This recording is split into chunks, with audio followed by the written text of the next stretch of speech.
The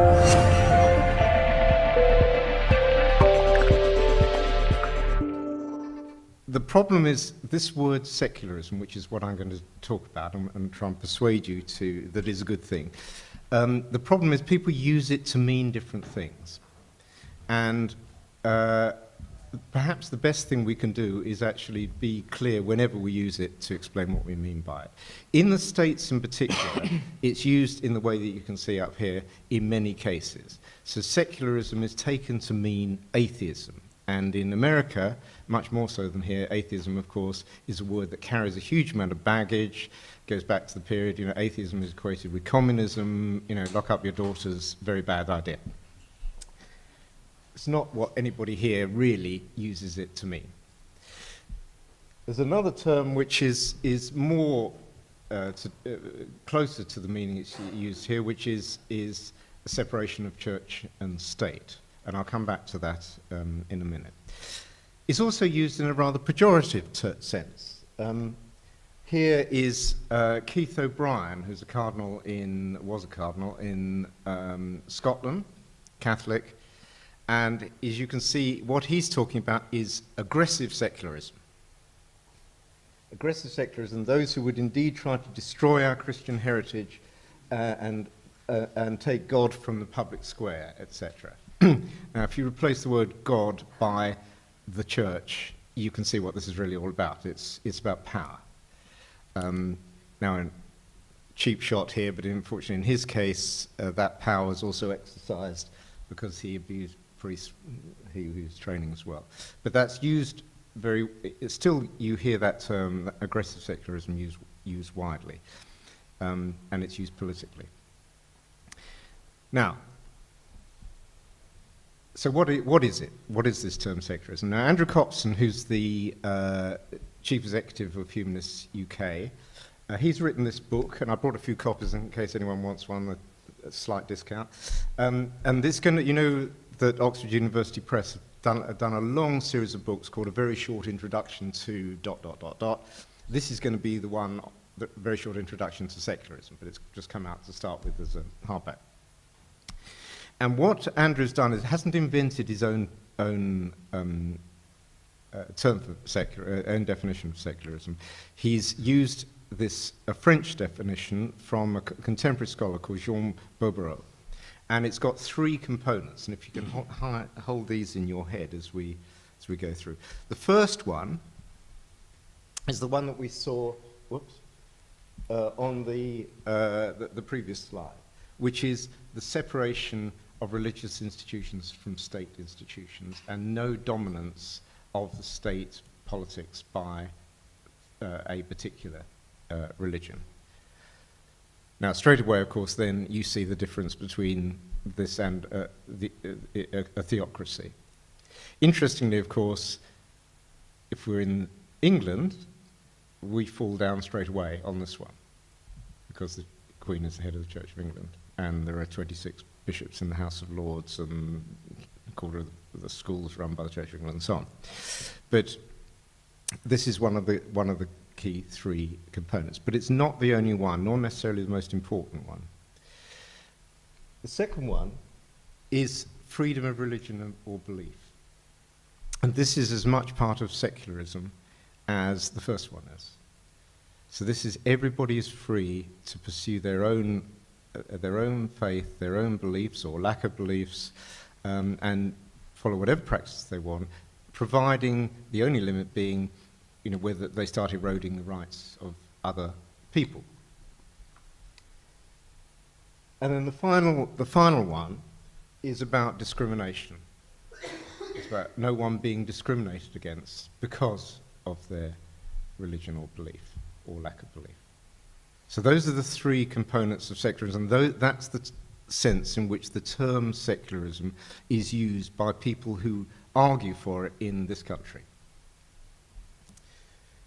Now, what it doesn't mean, though, is a few of these things. Firstly, it doesn't mean what the cardinals try to suggest. It doesn't mean atheism, doesn't mean humanism, doesn't mean being anti-religious, any of those things. You could be extremely devout and be a very, very firm secularist. It doesn't mean cultural uniformity either. It doesn't mean denying the fact, because it is a fact, that religion has played a huge part in, and still plays a huge part in our culture and our history. You know, you've only got to go into a museum or look at the concerts on at the festival hall to understand that. It's just it's a fact. Obviously, Islam has had a huge impact on European culture, and obviously Christianity has had a very big and still has a big impact on it. And it doesn't mean that if you're a religious person, you don't get your say, because that would be contrary to the whole idea. It doesn't mean the Archbishop of Canterbury can't go on the telly and talk about his views about refugees. The only thing is, it doesn't mean that he gets a special pass because he's the God man. That's the only difference. And obviously, one of those three components is bolted into the Universal Declaration of Human Rights. And what that emphasizes is the middle one, the freedom of religion and belief. And we all know that that is not being respected in too many parts of the world at the moment. Now, that's the theory. There isn't anywhere in the world that has a perfect implementation of secularism as defined by those three components. So let's just look at some of where it comes from when it's developed practically. And not surprisingly, the practical implementation reflects the history of the country. And the one which I would guess a lot of people would feel a bit uncomfortable with, and I do actually, is its implementation in France. France has this concept of laïcité, which is quite a hardline form of secularism. And the reason that France has this real total separation of church and state, that no religious symbols in schools or any of those things, is because of its history, that France was dominated, of course, by the ancien régime, the power of the monarchy, Louis XIV and all of that, but that power was both the monarchy and the church. And so when the French Revolution happened, 1789, and all the subsequent changes after that, it was about overthrowing that power. It was about establishing liberty, equality, fraternity, which was seen as in contradistinction with that power. So a lot of the basis for the French thinking on secularism is anti-clerical. It's about overthrowing church power. Okay. Another Western example, of course, is the States. Well, the States is a secular country, nominally anyway. Constantly had arguments about this. It had a constitution very soon. They realized the first version of the constitution had some gaps in it, so there were 10 amendments put forward. Number one amendment was this one. First Amendment, Congress shall make no law respecting an establishment of religion or prohibiting the free exercise thereof. So you can see that has got two of the components in it. No establishment, so there's no state religion, and people are free to exercise their faith. Now the reason, so this is very different from the French one. It wasn't anti-clerical. This was a colony that broke free from Britain, and part of the establishment in Britain was the Church of England. Although Thomas Jefferson and some of the founding fathers were non-religious people essentially, many of the original people in the colonizers went to the States in order to escape religious persecution in Europe, particularly in this country. So they had a multitude of different forms of religion, all different forms of Christianity. So what they needed to do was to ensure that there was no establishment. They didn't like that idea. They didn't like the Church of England. They were escaping from establishment. And secondly, they didn't want one of these components to become dominant. So that's the basis for the states. Now let's go to the east. Turkey. Turkey also says it's a secular state. But that's coming from a completely different point of view. So Turkey, of course, is a secular, Ataturk's secular Turkey, was a sequel to the Ottoman Empire. And it's an empire where the political power and the head of the religious authority were one and the same person, the Sultan and the Caliph. It was a caliphate. So what he did was to say, well, no, we need to move away from that. He tried to modernize the country. People will say he tried to westernize it too much, still very controversial. And but what he wanted to do was actually say, no, this is the politics of the country is run in a non-religious basis. He wanted to separate those two things that have been bound. But what he needed to do, because Turkey is extremely, of course, religious country. Everyone's a Muslim, virtually. And the mosques were very influential.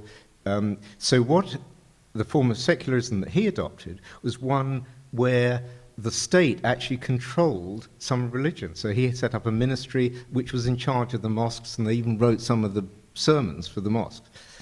And that ministry actually still is there. So this is a completely different thing. This wasn't secular. This was the state controlling religion rather than the other way around. Quite different animal. And obviously now it's moved away from secularism. And then the final example is India. Now India's coming again from a completely different history. So India's a hugely diverse country going back millennia. It was first united as a country under a Buddhist king, Ashoka. It's got obviously many different forms. Hinduism itself is very diverse. Of course, it has Islam in it. It's had various waves of Christianity, even has some Judaism down in Kerala from very early period. So India has secularism in order to cope with diversity. And that approach was carried through under the colonial period as well, under the British Empire. So when Nehru and Gandhi headed the independence in India, they said, we want to be a secular country in that sense. And that's what differentiated, of course, from Pakistan. So again, it reflects the history. Okay, so very different. Now, if we look at us, this is a picture of where we are now. Now you've got to be very careful with data in this area. This data is about, this is asking a question about identity. Do you consider yourself as belonging to a particular religion? If yes, which one? Okay, that's the answer.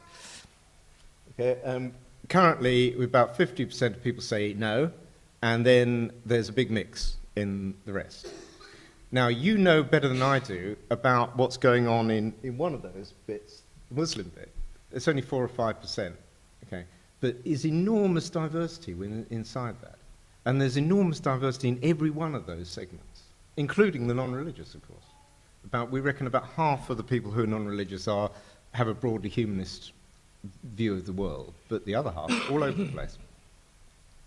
Now, if we look towards the future, and I've just done this as a look by saying, well, an indication of the future is what people in the sort of younger cohort in that slice look like. And you can see non-religions likely to be the majority. Church of England adherence to the Church of England may be 4%. Sympathy with it is likely to be big. But this is the picture we like to have, with about 10% of the population being Muslim, with all its variety. So what's our future going to look like? Well, it's going to be a non-religious majority, or not identifying as religious with a particular religion, may believe in God in a vague way, we don't know. About half of them broadly humanistic, and many, of course, people who've come from faith backgrounds, including, as we heard from Imtiaz yesterday, some from Muslim backgrounds, a lot from Christian backgrounds. And then there's going to be a big minority which is going to be very diverse. And its diversity is not just the number of slices, but it's also diversity within every one of those. So that hence this complex picture on the right-hand side. It's really messy.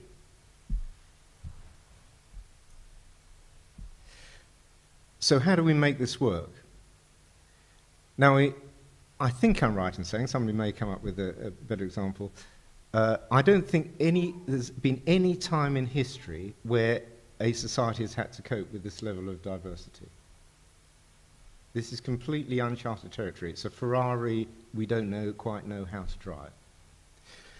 And my argument is that the thinking behind secularism, those 3 bullets, are one of the key tools we need to adopt as the common ground behind driving that car. It doesn't mean we eliminate all arguments, of course it doesn't, but it does help us drive for a lot of the things that we have a shared commitment to. So what I'm just going to finish with is just reading the final bit of Andrew's book, a final paragraph of it. So what he says is, even in a world of diversity, we need a framework for our common life, and most of us want that framework to be a fair one.